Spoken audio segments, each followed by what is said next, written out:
کیونکہ اس کے بارے یعنی یہاں پہ انہوں نے تھوڑا سا چھپایا اس کو، کہتے لہو قول فی علی ابن ابی طالب، ملائم انداز میں بیان کہ کیا امیر المومنین کے بارے میں اس کا ایک نظریہ تھا، کیل ایک کہا کیل کیا ہے، یہ سب و شتم کرتا تھا، اس کو بیان بھی نہیں کرنا چاہ رہے اور ایک طرح سے بتانا بھی چاہ رہے ہیں کہ وہ کیا تھا. ہاں کالا نام، ہاں بالکل ایسے ہی ہے.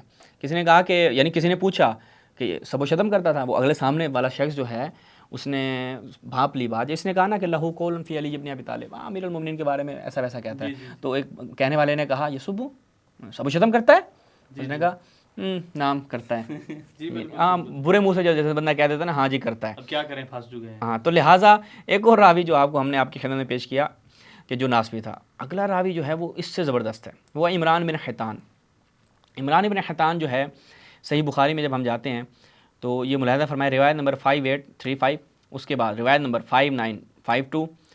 اس کے متعلق عمران بن حیطان کے متعلق ہے کہ یہ بڑا زبردست ہے کہ عمران بن حیطان ملاحظہ فرمائے تاریخ اسلام شمس الدین ذہبی صاحب کی، احد رؤوس الخوارج، یہ خوارج کے بڑوں میں سے ایک شخص تھا. اچھا یعنی صرف اکیلا ہی نہیں تھا، اپنی ذات کی حد تک ناسبی ہی نہیں تھا، بلکہ وہ ایک پورے گروہ کا لیڈر بھی تھا.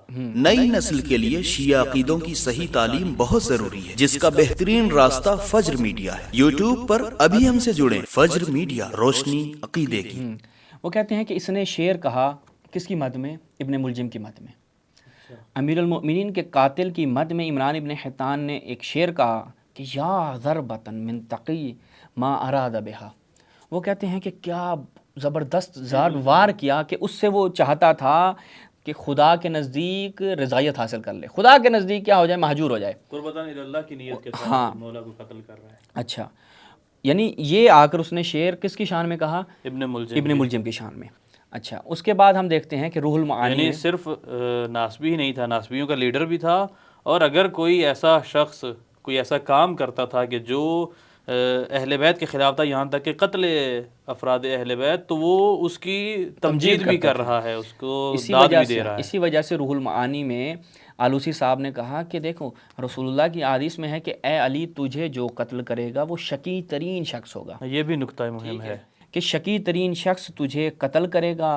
اور یہاں پر وہ شخص کے جس سے بخاری نے روایات لی ہیں، کہا کہ عمران ابن حیطان کہ اللہ تعالیٰ اس پہ غضبناک ہو، یہ بیان کرتے ہیں اور کہتے ہیں کہ اس کا پھر شعر پھر اس کا شعر نقل کرتے ہیں کہ یہ شعر جو ہے جو ہم نے وہاں سے بھی آپ کی خدمت میں دکھایا کہ یہ شعر اس نے امیر المؤمنین کے قاتل کی شان میں بیان کیا، جو کہ شقی ترین فرد بھی ہے.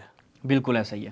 اب دیکھیں آگے الکاشف، خود شمس الدین ذہبی صاحب اس کے بارے میں کیا کہتے ہیں الکاشف میں، اسی کتاب سے ہم پہلے بھی دکھا چکے ہیں. عمران ابن حیطان السدوسی وہ کہتے ہیں کہ اس کی وصف سے توثیق کی گئی ہے.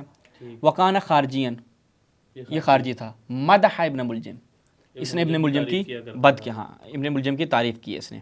تو لہٰذا یہ ایک اور ناسبی راوی جو ہم نے آپ کی خدمت میں رکھا. اس کے بعد دیکھیں کہ مروان ابن حکم. مروان ابن حکم ایک ایسا شخص تھا کہ جس کو انہوں نے کس کیٹیگری میں رکھا؟ وہ افراد کے جو صحیح بخاری میں موجود ہیں. جی بالکل. اور یہ ملاحظہ فرمائیں مروان سے روایتیں، یہ صحیح بخاری کتاب الاذان میں روایت نمبر 764. اس کے بعد دیکھیں 1563. اس کے بعد دیکھیں 2308 2307. اس کے بعد دیکھیں 2607 2608. اس کے بعد دیکھیے 3717. پھر سیر علام کئی روایات ہیں. کئی روایتیں. پھر سیر علام نبلا میں آ جائیں. یہاں پر کہتے ہیں کہ یہ روایت دیکھیے گا، یہاں پہ آپ کو پتہ چل جائے گا کہ مروان جیسا ملعون شخص صحیح بخاری کے اندر کتنی اہمیت رکھتا تھا. کہتے ہیں کہ کانا مروان امیرن علینا، مروان جو ہے وہ ہمارا امیر تھا.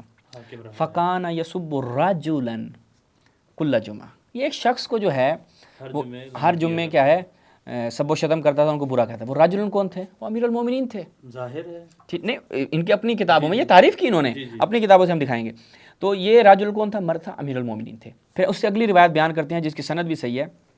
وہ کہتے ہیں کہ ابو یحییٰ کہتا ہے کنت بین الحسن والحسین ومروان، کہ میں حسن حسین اور مروان کے درمیان تھا. والحسین یصاب مروان، حسین جو ہے وہ مروان کو برا بلا کہہ رہے تھے. فنہا الحسن، تو امام حسن نے ان کو منع کیا. فقال مروان انتم اہل بیت ملعونون العیاذ باللہ. مروان نے کہا تم جو اہل بیت رسول ہو العیاذ باللہ ثم نستجیر باللہ، کہ تم اہل بیت ملعون ہو. یعنی لفظ سب اور شتم بھی نہیں بلکہ لعنت کا لفظ استعمال کر رہا ہے خاندان اہل بیت کے لیے، نعوذ باللہ۔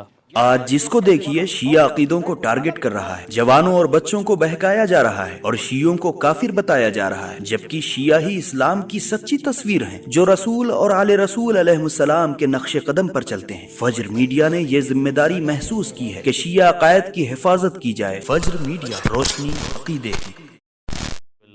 ہاں یعنی آپ کہہ سکتے ہیں اہل بیت رسول کو ملعون کہا جا رہا ہے۔ فقال الحسن، امام حسن نے کہا ویلک قلت ھذا، ہے فتجھ پہ، تف تجھ پہ، تو یہ بات کر رہا ہے۔ واللہ لقد لعن اللہ اباک علی لسان نبی، کہ اللہ تعالیٰ نے نبی کی زبان سے تیرے باپ پہ لعنت کی، وانت فی صلبہ، اور تو اس کے صلب میں تھا، یعنی اس لعنت کا تو بھی مصداق ہے۔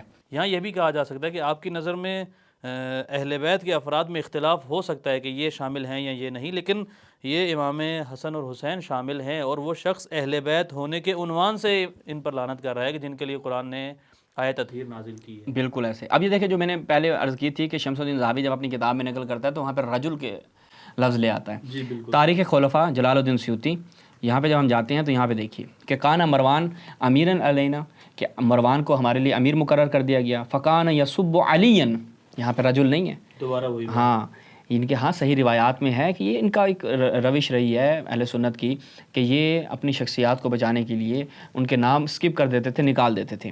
تو یہاں پہ خود جلال الدین سیوطی صاحب نے بغیر کسی چیز کو سینسر کیے یہاں پر بیان کر دیا کہ یہ جو مروان تھا یہ امیر المؤمنین کے اوپر سب و شتم کرتا تھا ہر جمعے ممبر پر جا کر، تو لہٰذا کسی قسم کا کوئی شک و شبہ نہیں ہے کہ ایک مروان جیسا ملعون شخص بخاری میں آ جائے تو آپ کو کوئی تعجب کرنے کی ضرورت نہیں ہے۔ کیوں؟ کیونکہ جب آپ بخاری کی روش سے آگاہ ہو چکے ہیں کہ بخاری کی روش یہ تھی کہ وہ آپ کو دین اہل بیت نہیں پہنچانا چاہتا، وہ آپ کو ناسبیوں تک لے کے جانا چاہتا ہے۔ اور یہ تو ان ناسبیوں میں سے تھا، چونکہ ان کا اپنا مکتب بھی ناسبی ہے، لیکن مروان تو ان ناسبیوں میں سے تھا کہ جو امیر المومنین کے مقابلے میں آنے والے اس لشکر شام کے سربراہوں اور لیڈروں میں سے ایک تھا۔ بالکل ایسا ہی ہے۔ تو اتنا لہٰذا بڑا وہ عثمانی المذہب اس کی دشمنی جو ہے وہ اہل بیت سے ازہر من الشمس ہے۔ تو مزید ہم اس کے اوپر انشاءاللہ اگلی قسط میں جو کچھ اہم شخصیات رہ گئی ہیں، ایسی شخصیات کی جو ناسبی تھیں، ملعون شخصیات تھیں، اور ان کا نسب بھی نہایت واضح تھا، جو کہ آج کی قسط میں ہم ان کو کور نہیں کر پائیں گے۔ انشاءاللہ اگلی قسط میں ہم ان کے اوپر گفتگو کریں گے، مزید اس کو آگے آپ کے لیے بیان کریں گے۔ بہت شکریہ۔ بہت شکریہ ناظرین، جیسا کہ آپ نے دیکھا کہ ہم نے اس تیسری قسط میں بھی بہت سارے ایسے ناسبی راویوں کا ذکر کیا کہ جن سے امام بخاری نے روایات لی۔ یہاں پر ایک نقطہ جس کی طرف اشارہ کرنا ضروری ہے، اور وہ ہم نے تقریباً ان سبھی راویوں کے احوال میں اس کو لکھا ہوا پایا، اور وہ یہ تھا کہ وکان یسبو، یعنی یہ جو ناسبی راوی جن کا ہم یہاں پر آج تذکرہ کر رہے ہیں اور جن سے امام بخاری نے روایات لی ہیں، یعنی گویا دین لیا ہے، وہ ایک آدھی دفعہ انہوں نے لعنت نہیں کی، بلکہ ان کا شیوا ہی یہی تھا، ان کا روزانہ کا کام ہی یہی تھا کہ وہ امیر المومنین علیہ السلام پر نعوذ باللہ سب و شتم کیا کرتے تھے۔ اور بعض کے بارے میں تو جیسا کہ ہم نے دیکھا ہے کہ وکان یلعنو، یعنی اس کا شیوا ہی یہی تھا کہ وہ نعوذ باللہ صراحتاً لعنت بھیجتا تھا، یا ہر جمعے میں، اور اس کا مطلب بھی اہم ہے کہ جب وہ جمعے جیسے اہم موقع پر، اہم اجتماع میں کہ جہاں پر پورے شہر کی آبادی آئی ہوئی ہے نماز جمعہ پڑھنے کے لیے، اور وہ وہاں پر اس محفل میں، اس اجتماع میں نعوذ باللہ امیر المومنین علیہ السلام پر سب و شتم کر رہا ہے، لعن کر رہا ہے، تو ایسی شخصیات کا ناسبی ہونا اظہر من الشمس ہے، اور امام بخاری ان لوگوں سے روایت لے رہے ہیں، یعنی گویا ان لوگوں سے دین لے رہے ہیں اور آپ تک پہنچا رہے ہیں۔ اسی نقطے کے ساتھ آج کی اس قسط کا اختتام کرتے ہیں۔ والسلام علیکم ورحمۃ اللہ وبرکاتہ۔ ناظرین السلام علیکم، امید ہے آج کی ویڈیو آپ کو ضرور پسند آئی ہوگی۔ حاضر ہے آج کا سوال۔ ہر جمعے کو ممبر سے امام علی علیہ السلام پر لعنت کیا کرتا تھا۔ آپ کے آپشن ہیں: اے خالد بن ولید، بی ولید بن مغیرہ، سی مروان بن حکم، ڈی عبداللہ بن زیاد۔ آپ اس سوال کا جواب کل دوپہر 12 بجے تک فجر میڈیا کے آفیشیل واٹس ایپ نمبر پر دے سکتے ہیں۔ نمبر آپ کی اسکرین پر موجود ہے۔ 12 بجے کے بعد آنے والا جواب ایکسپٹ نہیں کیا جائے گا۔ ناظرین، اس کوئز میں شرکت کرنا بہت آسان ہے۔ ہم آپ کو بتا دیں کہ 12 اپریل 2025 سے فجر میڈیا کے یوٹیوب چینل پر ایک سیریز شروع ہوئی ہے جس کا نام ہے صحیح بخاری کی حقیقت۔ اس میں ہر سنیچر اور اتوار رات انڈین 8 بجے ہمارے یوٹیوب چینل پر ایک ویڈیو اپلوڈ ہوتی ہے جس کے آخر میں آپ سے ایک سوال سوال پوچھا جاتا ہے جس کا جواب آپ کو ہمارے واٹس ایپ نمبر پر بھیجنا ہوتا ہے، جس میں سب سے پہلے اپنا نام، والد کا نام، پھر سٹی اور کنٹری ٹائپ کیجیے اور آخر میں اپنا موبائل نمبر۔ یہ ساری انفارمیشن ایک ہی میسج میں ٹائپ کرنا ضروری ہے۔ اس کوئز میں لکی ڈرا کے ذریعے 3 خوش نصیب لوگوں کو انڈین 300 روپے کا انعام بھی دیا جائے گا۔ ہمارے چینل کو لائک اور سبسکرائب کرنا مت بھولیے گا۔ شکریہ۔